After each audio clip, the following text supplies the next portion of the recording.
ನನಗೆ ಗೊತ್ತಿರೋದು ಇಷ್ಟೇ, ನೀವೇನು ತೋರಿಸ್ತಾ ಇದ್ದೀರೋ ನಮಗೆ, ನಾವು ಅದರಿಂದನೇ ನಾವು ನೋಡ್ತಾ ಇದ್ದೀವಿ, ತಿಳ್ಕೊತಾ ಇದ್ದೀವಿ, ವಿಚಾರಗಳನ್ನ ತಿಳ್ಕೊತಾ ಇದ್ದೀವಿ. ಇದರಲ್ಲಿ ಅರ್ಥ ಆಗ್ತಾ ಇರೋದು ಒಂದೇನಂತಂದರೆ, ಮಾಧ್ಯಮ ಆಗಲಿ ಪೊಲೀಸ್ ಸಿಬ್ಬಂದಿಗಳಾಗಲಿ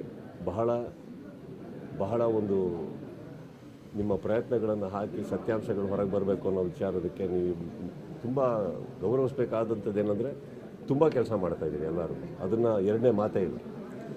ಇದಕ್ಕಿಂತ ಹೆಚ್ಚಾಗಿ ನನಗೆ ಗೊತ್ತಿರೋ ಹಾಗೆ ಇತ್ತೀಚಿನ ನಿಮ್ಮ ನ್ಯೂಸಲ್ಲಿ ನೋಡಿದ್ದು ನಾವು CM ಅವರೇ ಹಠ ಹಿಡಿದು ಕೂತಿದ್ದಾರೆ ಇದಕ್ಕೆ ಅಂತ ಅಂದಮೇಲೆ, ನನ್ನ ಪ್ರಕಾರ ಸರ್, ನಮ್ಮ ಕರ್ನಾಟಕದ ಒಂದು ದೊಡ್ಡ ಸ್ಥಾನದಲ್ಲಿರುವಂಥ ಒಬ್ಬರು ಮುಖ್ಯಮಂತ್ರಿಗಳು, ಮಾಧ್ಯಮದವರು, ಪೊಲೀಸ್ ಸಿಬ್ಬಂದಿಗಳು ಕರೆಕ್ಟಾಗಿ ಕೆಲಸ ಮಾಡ್ತಾ ಇದ್ದೀರ ಅಂದಾಗ ನನಗೆ ಬೇಕಾಗಿರೋದೊಬ್ಬ ಕಾಮನ್ ಮ್ಯಾನ್ ಆಗಿಸಿ, ಇವಾಗ ಕಲಾವಿದರ ಹೆಸರಾಗಿ ಇನ್ನೊಬ್ಬರ ಹೆಸರು ಬರೋಲ್ಲ ಸರ್. ಇಲ್ಲಿ ನನಗೆ ಬರೋದು ಏನಂತಂದರೆ, ನಾವು ಅವ್ರ ಪರ ಇವ್ರ ಪರ ಅಂತ ಮಾತಾಡೋದು ತಪ್ಪಾಗುತ್ತೆ, ವಿರುದ್ಧವಾಗಿ ಮಾತಾಡೋದು ತಪ್ಪಾಗುತ್ತೆ.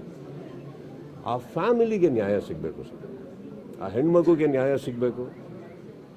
ಎಲ್ಲೋ ಪಾಪ ಓಡಾಡಿಕೊಂಡು ಆ ರಸ್ತೆಲ್ಲ ಹತ್ರ ಬಿದ್ದಿದ್ರಲ್ಲ, ಭಾಳ ಬದುಕಬೇಕಾದ ರೇಣುಕಾಸ್ವಾಮಿ ಅವರು, ಅವ್ರಿಗೆ ನ್ಯಾಯ ಸಿಗಬೇಕು. ಹುಟ್ಟಬೇಕಾಗಿರೋ ಆ ಮಗುಗೆ ನ್ಯಾಯ ಸಿಗಬೇಕು. ಎಲ್ಲದಕ್ಕಿಂತ ಹೆಚ್ಚಾಗಿ ನ್ಯಾಯದ ಮೇಲೆ ಎಲ್ಲರಿಗೂ ಒಂದು ನಂಬಿಕೆ ಹುಟ್ಟಬೇಕು ಅಂದಮೇಲೆ ಇದಕ್ಕೆ ಒಂದು ಒಳ್ಳೆ ನ್ಯಾಯ ಆಗಬೇಕು.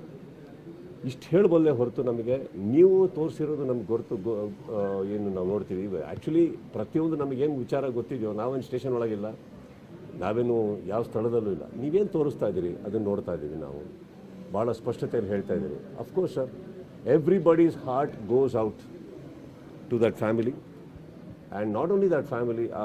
ಏನೋ ಸರ್, ಅದೇನೋ ಸರಿ ಕಾಣಿಸ್ತಾ ಇಲ್ಲ.